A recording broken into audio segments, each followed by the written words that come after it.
child definitely begins in a state where there is no ego. And then about the fourth year or before, but about that time, the child develops a sense of ego, I, myself. And that is, in the first place, a certain identity with the body. You think you're in control, don't you? You believe that the decisions you make, the thoughts you think, the emotions you feel, all of this is a result of your conscious will, your reason. But what if I told you that this is precisely the illusion that is destroying your life? That this you, who thinks they are in command, is just a mask, and behind it there is something much deeper, neglected and hungry for attention. I'm not here to comfort you. I'm here to confront you. Because if you're watching this video, it's because on some level, you feel, that something is wrong, something is out of place. No matter how much you try to keep up appearances, no matter how much you tell yourself that everything is fine, you live tired, anxious, trapped in repetitive cycles that you don't understand. Maybe you are too hard on yourself. Maybe you live seeking approval. Maybe you have everything that others think is success, but still feel empty. Do you know why? Because the ego, this fragile construct you call I, is in control, and it is dragging you away from your essence.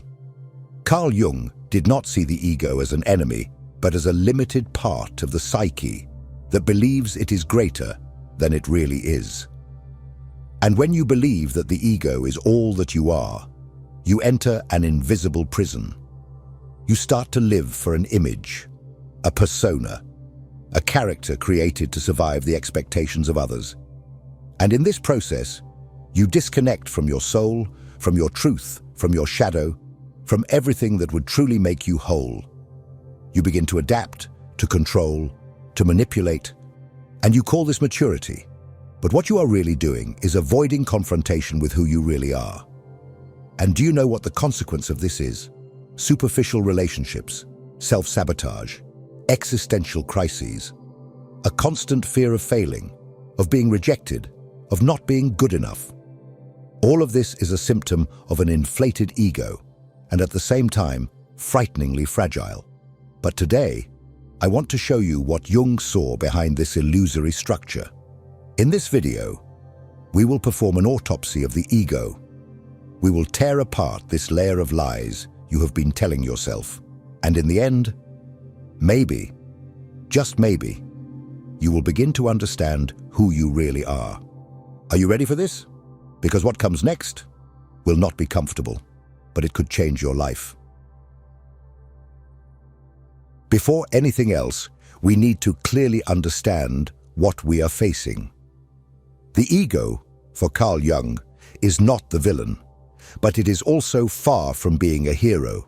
It is, in fact, the center of your consciousness, the reference point by which you say, I am. But here's the problem. The ego believes it is everything. And when you believe that too, you limit your existence to what is visible, controllable, and safe. The ego is the part of the mind that constructs your social identity. It chooses what to show the world, what to hide, what is acceptable to feel or desire. It edits your story, manipulates your memories, distorts your emotions, all to maintain a coherent narrative. But this coherence comes at a very high cost.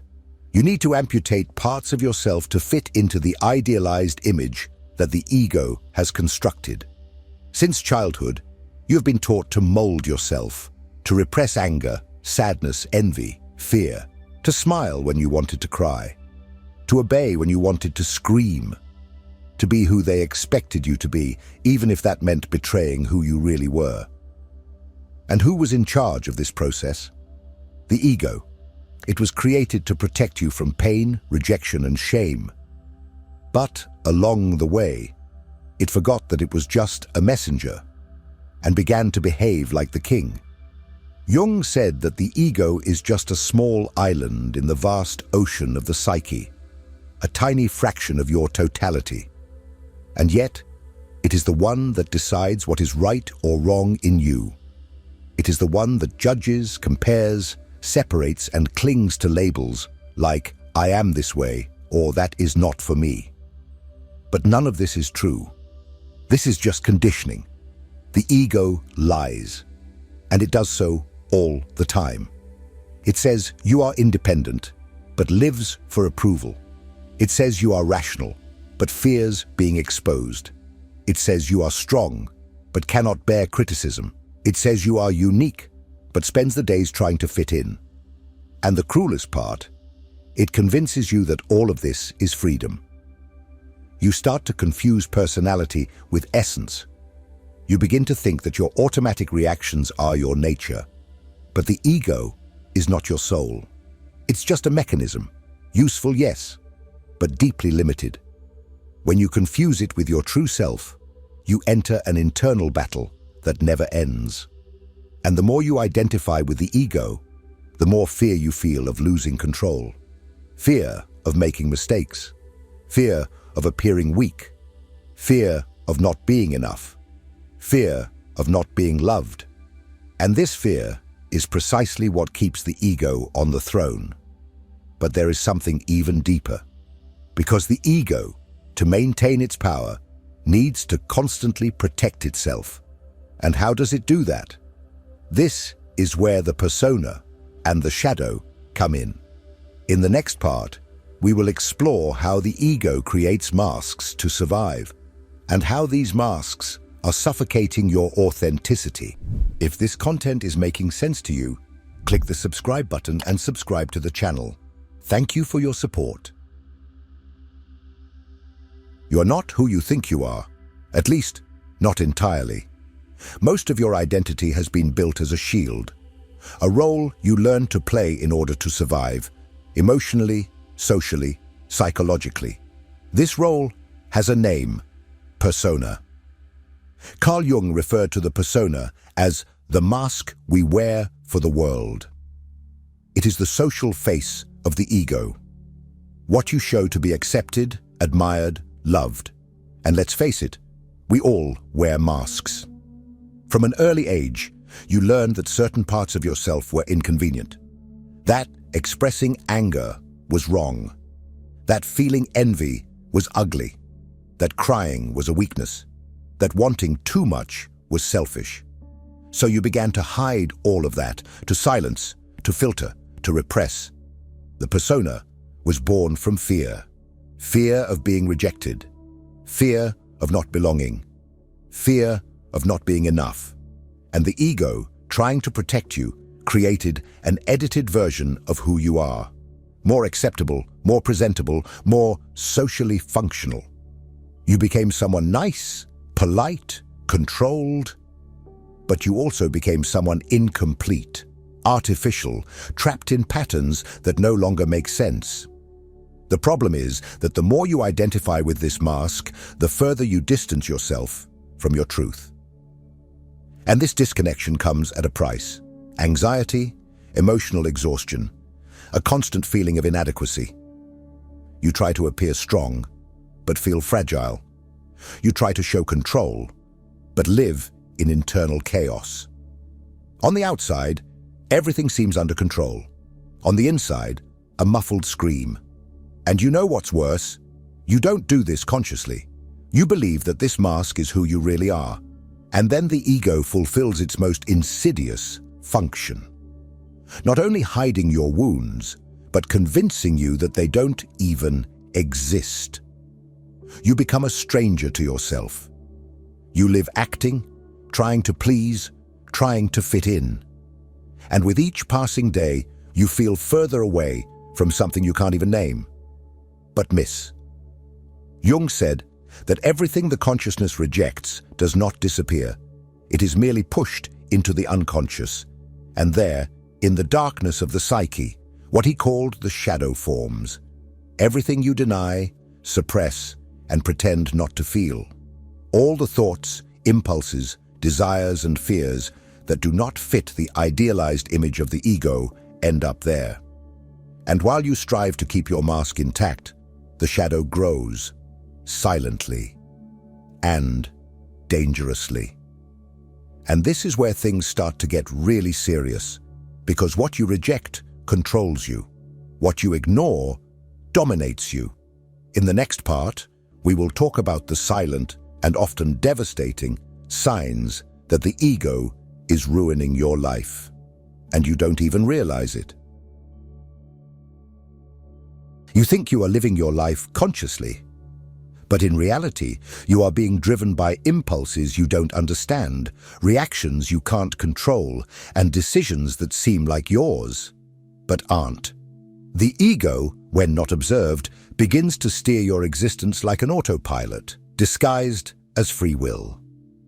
It creates perfect justifications for self-destructive choices, disguises insecurities as strength, and transforms fear into arrogance. And you accept it, thinking this is normal. But it's not. Want to know if the ego is destroying your life? Observe your patterns. Do you constantly seek approval? Do you need others to recognize what you do, how hard you work, how much you endure? This is not strength. It's disguised emotional dependence. The ego desperately needs to be validated because without recognition, it feels threatened. It's as if, without applause, your existence loses meaning. Do you find yourself comparing? Do you feel envy when you see someone better, more attractive, more successful? Or do you feel relief when you see someone worse than you? This is not ambition. It's masked insecurity. The ego measures your worth based on others because it doesn't know another way to assert itself. It doesn't seek evolution. It seeks superiority. Are you afraid of making mistakes? Do you freeze when you need to make decisions? Do you get stuck between 1,000 possibilities, but never choose any? This is not prudence. It's the ego, terrified of appearing weak, flawed, or ridiculous. The ego needs to be perfect because any failure is interpreted as a threat to its image. Do you feel you need to always be right? That you need to have the last word, prove your point, win the argument? This is not logic. It's the ego trying to protect the illusion of control. When someone challenges your ideas, the ego interprets it as an attack on your identity. It would rather lose relationships than lose the argument. Do you self-sabotage, refuse opportunities, push people away, delay important decisions? This is not bad luck. It's the ego afraid of the unknown. Because growing, changing, transforming requires you to let go of the certainties the ego has built. And it prefers a familiar hell to an uncertain paradise. These are just a few signs. There are many others: superficial relationships, an inability to ask for help, unresolved resentments, a vague sadness that has no apparent cause. All of this is the ego in action, silently sabotaging your peace, your self-love, and your freedom. And the more you feed this system, the further you drift from your true essence. You become a prisoner of a false version of yourself. But here's the most painful truth. The ego has no interest in your happiness. It wants control. And for that, it will keep you trapped, dissatisfied, and afraid, as long as it remains in charge.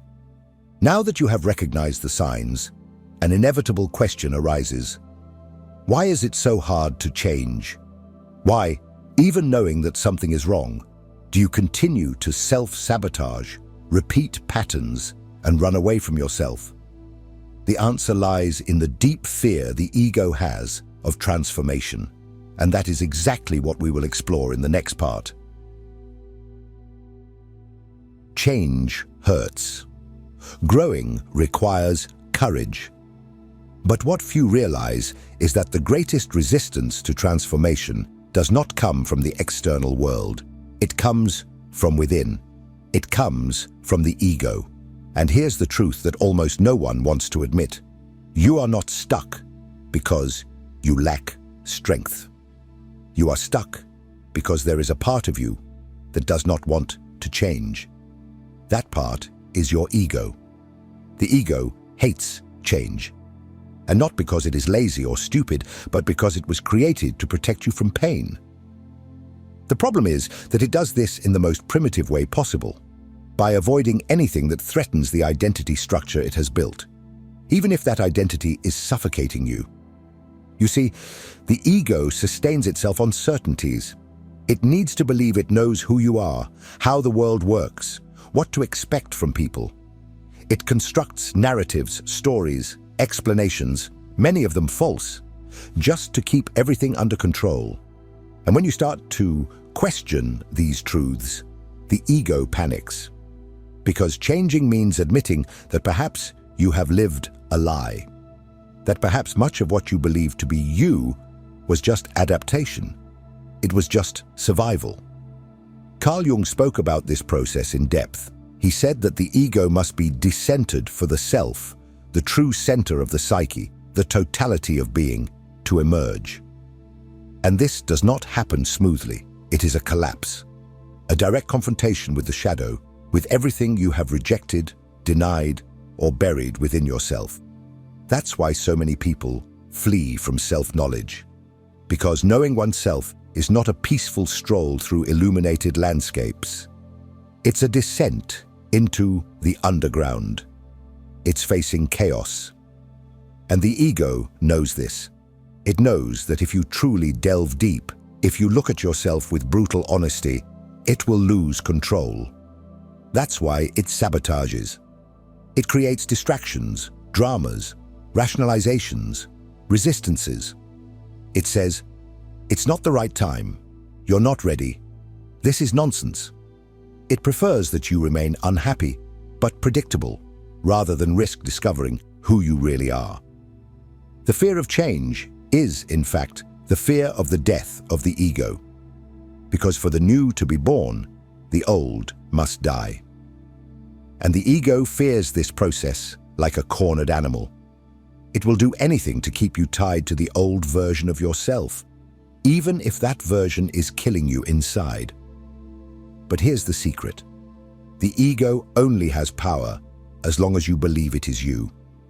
The moment you start to observe it, to question it, to dismantle its narratives, something greater awakens within you. Something deeper, more authentic, more free. And it is this something greater that Jung called the self. The true center of the psyche, the point where all parts meet and integrate. But to get there, you need to traverse the chaos. You need to descend to the foundation, break with the illusions, confront what has been repressed. In the next part, we will talk exactly about this. How to break free from this prison and begin the path of integration. The ego will resist. But if you have courage, you may, for the first time, taste real freedom. Now that you have seen the prison, the inevitable question is how to escape. How to stop being a hostage to a fragile, controlling, and fearful ego. The answer is not to destroy it, but to place it in its rightful place. The ego should not be eliminated. It should be integrated. And for Carl Jung, this is the true goal of the individuation process, to become a whole human being. But do not be deluded. This path requires more than reading and reflection.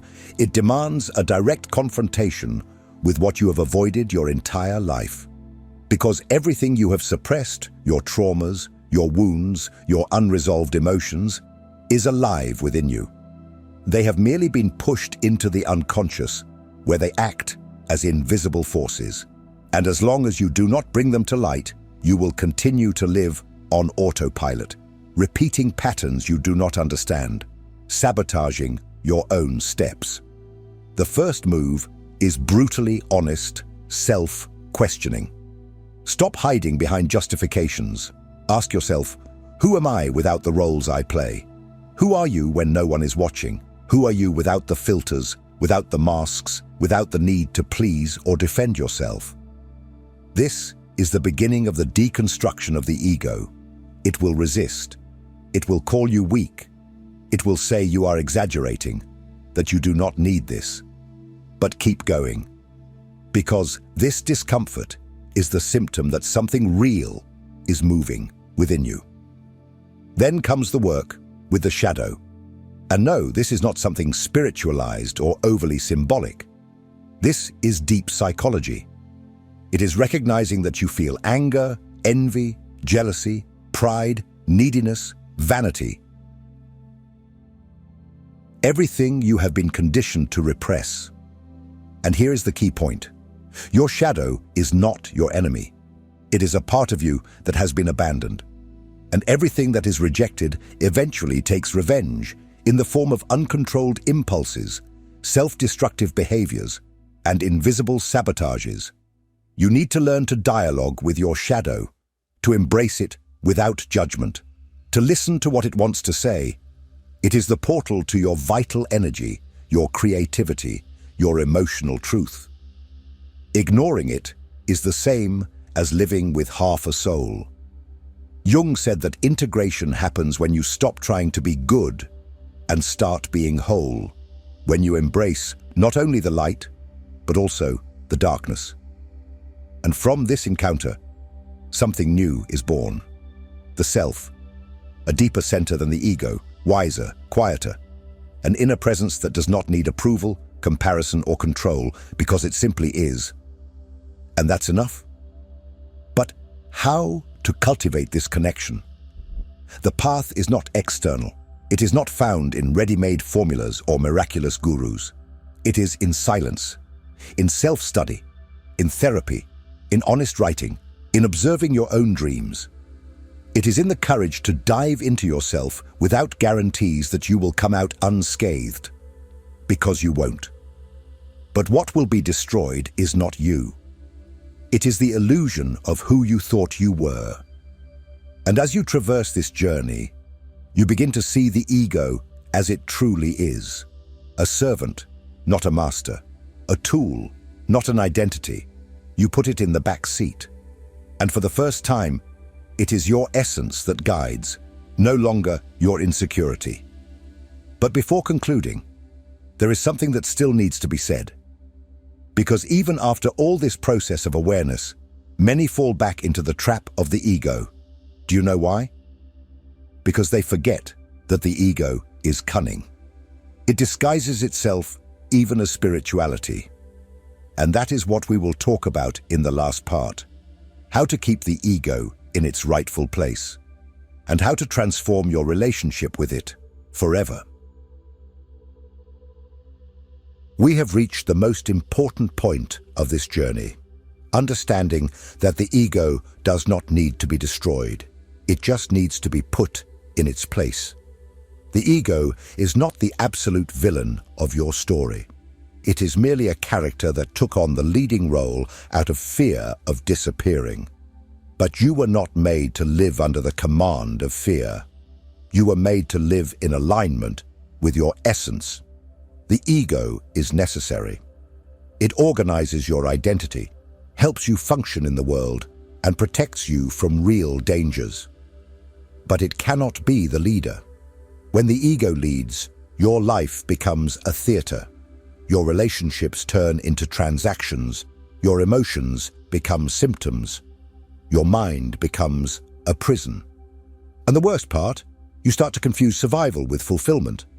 But when the ego is relegated to the role of servant, when you stop following it blindly and begin to observe its maneuvers with clarity, something new happens. You stop reacting. You start responding. You begin to choose. You start to create. Emotional chaos transforms into clarity. The pain does not disappear, but it stops dominating you. The need to please, to win, to prove, simply loses its meaning. You begin to act from a different center, quieter, deeper, more true. It is the self taking the helm. And when that happens, you no longer need to pretend to be someone, because you are. But be careful. The ego does not vanish. It does not die. It adapts. It will try to hide behind new masks: spirituality, intellectuality, authenticity, performance. It will want to convince you that now you are enlightened, that you have understood everything, that you no longer need to question yourself. Be wary of that.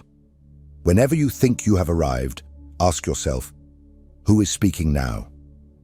Is it the self, or is it the ego in a new disguise? The work of integration is ongoing.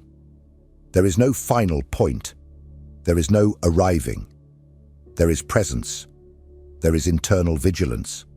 There is humility to keep descending, even when the whole world is trying to pull you back to the surface.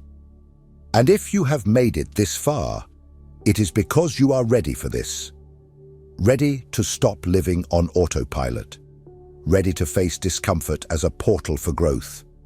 Ready to place the ego where it should be, in service of the soul. Now tell me, what have you discovered about yourself throughout this video? Which part resonated the most? Leave a comment below.